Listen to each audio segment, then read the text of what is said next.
Loop mapan na saruk yaba Joint Emergency Meeting pangthoktuna warep kaya laukhre loinana Letpao Haokip mafam Louthoknaba Taksilakli.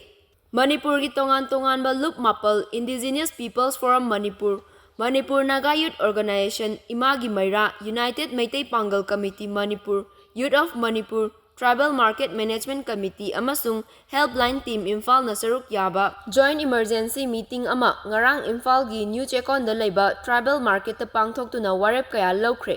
Madugi matung mafam adumaktada paugi mifam ama pangthokpaga loinana Indigenous Peoples from Manipur gi luchingba Asang Kasarna Tribal Affairs Minister Letpao Haokip mafam Louthoknaba Taksilakli.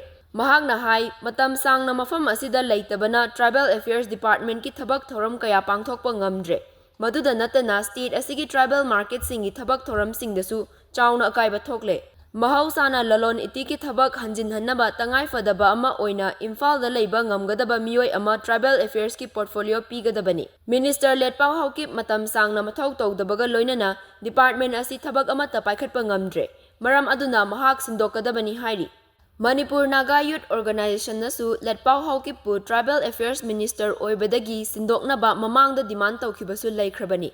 Tongan-tonganba group kharana kanadaba mawngda khutthingjilaktuna Tribal Affairs Department ta khudongchadaba thokhale.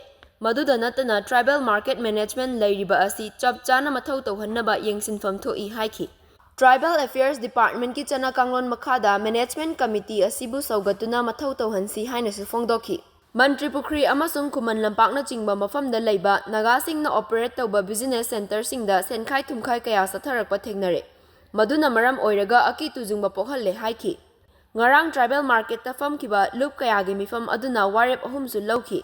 Warep sing adudi Minister Letpao Haokip yaudabana maram oiraga Tribal Market Committee mathau tawba ngamdana leiriba asi mathau tawhannabagidamak Tribal Affairs Minister Sindokhanba Tribal Market Rules and Regulations matung inna Tribal Community na kaithel sing famhanba loinana Naga Business Owner Vendor amasung Shopkeeper singda khutlai paiba singna sale gi demand tawrakpa sing tawhandanaba punna hotnaminaba haiba asini.